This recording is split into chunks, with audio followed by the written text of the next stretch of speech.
All right, hello everyone, it's silverkyle, and welcome to my first weekly update, this week being for January 22nd, 2024.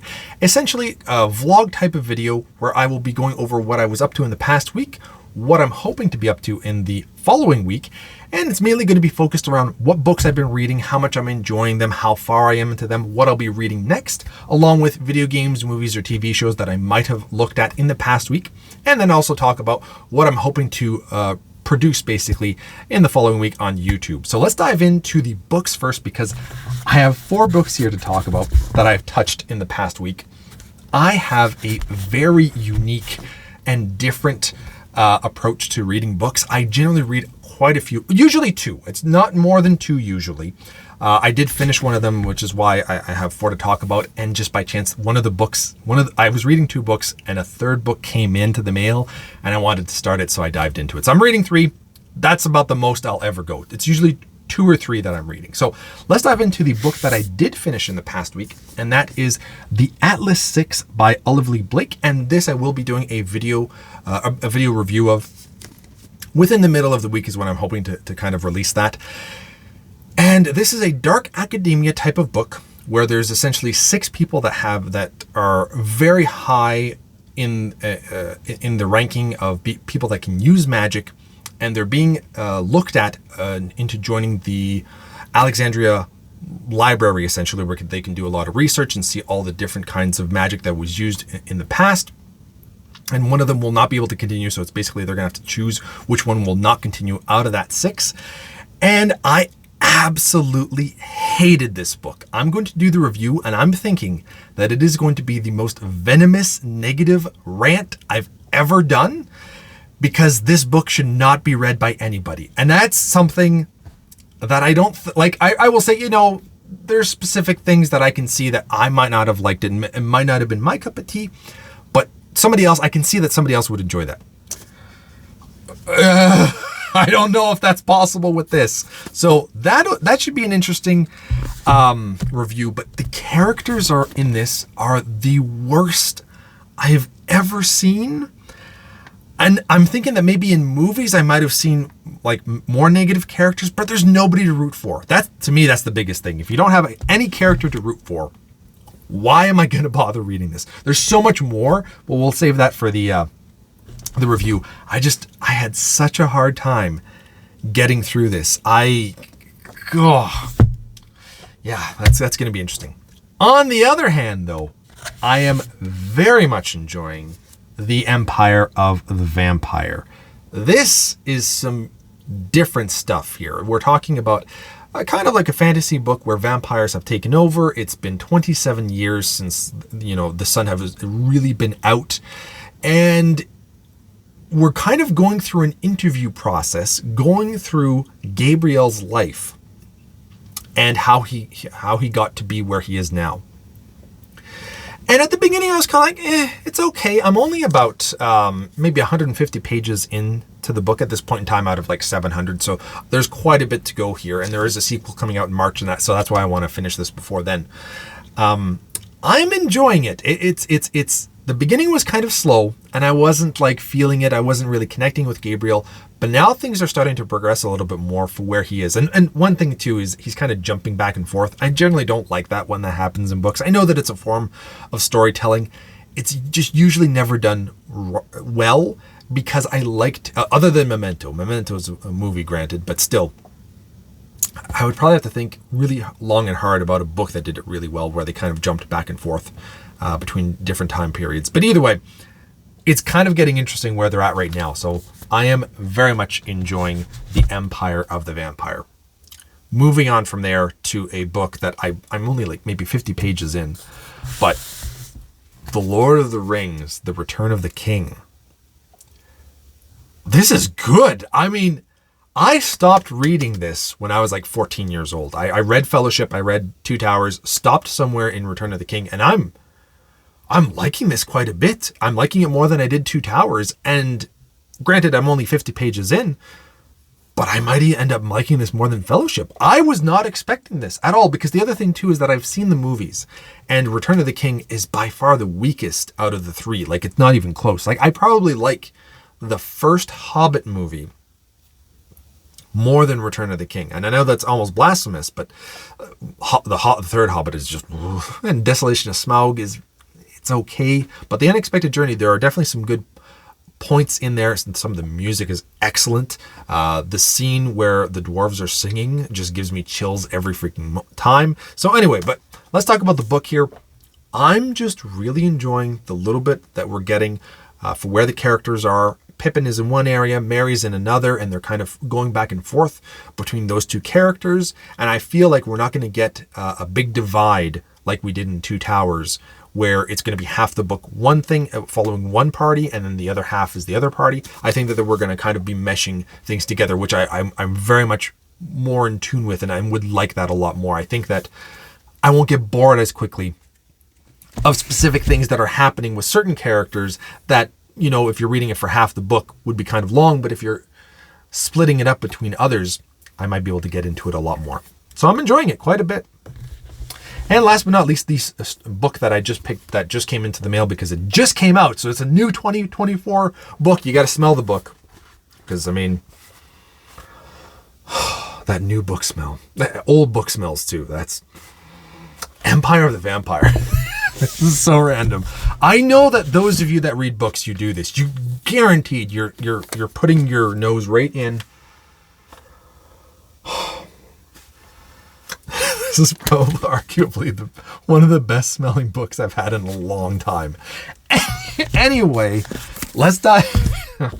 This is an interesting weekly update for the first one, isn't it? I'm reading The Only One Left. It's a new 2024 novel. I'm always excited when you're reading the first of something of the year. You're watching the first movie of 2024. You're reading you're reading the first novel of 2024. Something like that. It's exciting to me.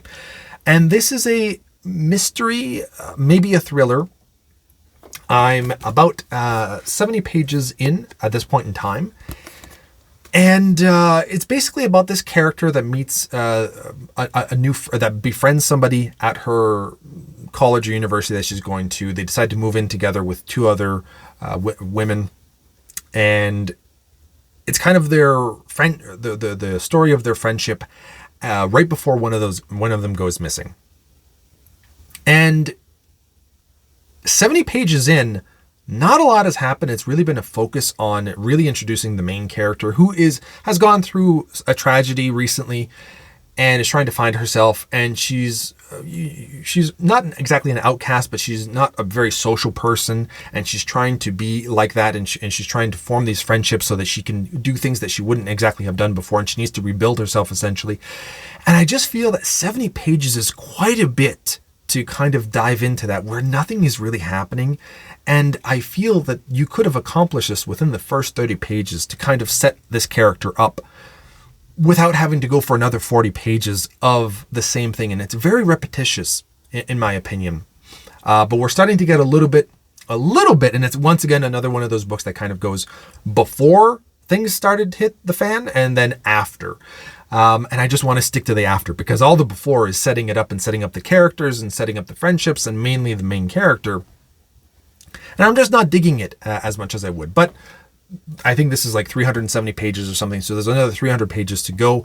And I'm hoping that it starts to ramp up a little bit. So I'm just kind of wishing that I was hoping that I would like this a little bit more, because I did like All the Dangerous Things. Is that what she wrote? Flicker in the Dark is another one. Oh, All the Dangerous Things is what I read from her last year. And I think I gave that like 3 or 3.5 stars. So I'm hoping that this is going to at least be a 3.5 is what I'm hoping for. But A Flicker in the Dark is definitely one that I've heard of before, and I do want to pick up at some point in time. So that's everything that I've been reading. And I won't be reading anything new within the next week, I don't think, because I have 3 books to focus on. That's quite a bit.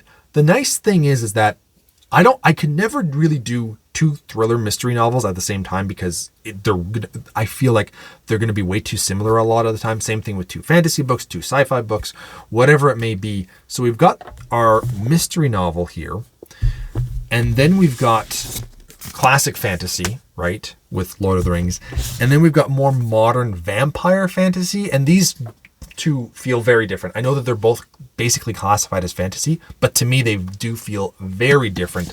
So I'm okay with being able to read them and not getting them confused. I feel like maybe if I was reading Lord of the Rings and Wheel of Time, they're so different too, and I know them so well. That's the other thing too, when I'm reading something that I know quite a bit of, which Wheel of Time and Lord of the Rings I do, it's a lot easier to read. So that's what I've been reading in the past week in terms of video games that I've been playing. It's pretty much only been Apex, although I will be starting Final Fantasy VII, the original, like the PlayStation 4 port that they have of it, which is perfect. It's beautiful, and you can fast forward. It's great. I played like an hour of it, but I'll be definitely playing a lot more this coming week. And that's pretty much it for video games. In terms of TV shows that I've been watching, I finished up season 2 of Reacher, and I watched like the first few episodes of season 2 because I think the first 2 or 3 came out at the same time, where I had waited until the third episode had come out. I know 2 of them came out at one point, and maybe the third did too. And then I was like, I can't just wait for the next week to watch it again. I need to just binge this. It's such a binge-worthy kind of TV show, first season anyway. And I liked season 2. It wasn't as good as season 1. The actor that plays Reacher is way more massive than, like, he was huge in season 1. And then season 2, I mean, he takes up double the space, it feels. He's massive. So, and I think that's very in tune with what the Reacher character is supposed to be like, even though I very much did like the Tom Cruise movies. Tom Cruise is not at all like the physical traits of what Reacher is, but I think that he nailed the essence of what the character is like without the physical aspects, like the personality and how he reacts to things and does things like that. I thought they did a good job with that. But anyway, I love the actor. I've never really seen him in anything before. Like, I think I've seen him in Hunger Games. I know he was part of like this like college football TV show at one point in time. He's friends with Tobuscus from YouTube because I think they went to high school together or something like that. That's pretty much all that I know about him. But he's perfect for this role, from what I gather. I've never read any of the books, and I think I might pick up some of the Lee Child Reachers, but I kind of want to also experience the TV show and not be spoiled. It's kind of like Bosch. Bosch, I kind of actually want to read the books first. I watched the first season and really liked it. And I kind of finished that up at the end of, or at the beginning of last week. So I guess we could talk about Bosch too. Bosch is pretty good, but I want to read those novels. I actually just picked up the first 3 in like a big hardcover that contained the 3 of them. So I'm kind of looking forward to that at some point in time. Probably at the end of the year, honestly, at this point in time with everything that I have scheduled. But yeah, Reacher, season 2 is good. It's not as good as season 1. Season 1, he was much more on his own, whereas this time he kind of has a team that he used to work with. And it did work well for the storyline to have all these characters and kind of giving us flashbacks of how things went down. But I think that Reacher is a little bit better served with being on his own and getting a few people to help him once in a while, in my opinion. Although the one thing that I loved about Reacher is just how brutal he is, where he just completely destroys people. And in terms of like they're giving up, and he's like, yeah, you're not going to jail. You're not going to go and stand in front of a jury. No, that's boom. I'm just going to kill you, and murders them. Like, it's perfect because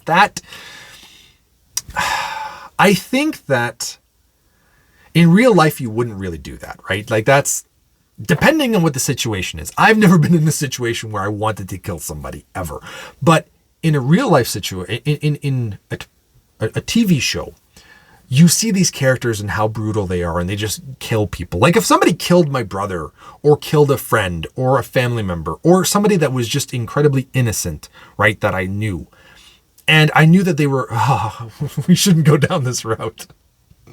You know what I'm saying? But in a TV show, you can definitely get away with killing these people. And I feel it's justified because you rarely ever see that. I want to feel at the end of it that they've lost. And when they feel like, well, I just get to go to prison after this and I'll be fine, or I'll get out of it because the law system just has so many loopholes that they'll be able to get out and, wiggle the way out. So I like it when they just say, no, we're going to kill you. So that I really did very much enjoy still. That was good stuff. Just not as strong as season 1. Season 1 I felt like was a solid 8, maybe 8.5. And I felt like this season was maybe closer to a 6. Still enjoyable, definitely still enjoyable. And I'm very much excited for season 3. I've heard that it's going to be, once again, a standalone. So he will be more so on his own. So I am definitely looking forward to that. So that's what I've been up to in the past week. Next week, in terms of videos that we're going to be doing. So we're definitely going to do the review for the Atlas 6. We're going to have, there's an omnibus unbox or overview that I want to be doing that I already have that from a while ago. It's probably, Wolverine is what I'm wanting to do. Wolverine Volume 3 I'm going to do an overview for. And that's all that I have planned. Honestly, probably by the end of the week, I might even finish this one, because it's the one thing about like mystery novels is the font is massive. So it's so easy to get through. Font for Empire of the Vampire is also very big, but the thing is that it's 700 pages. This one's, half that. So it'll be a lot easier to get through this. And mystery novels, I feel it's just modern stuff. You don't have to learn about any new magic system. You don't have to learn about different words that they use throughout this world. It's set in modern day. It's so easy. You just have to remember a few character names. That's it. So yeah, that's pretty much it. So let me know in the comments below what you've been reading in the past week, what you're going to be doing in the coming week, and let me know if you like this idea. Thank you all for watching. You have been bearded in. Beardage.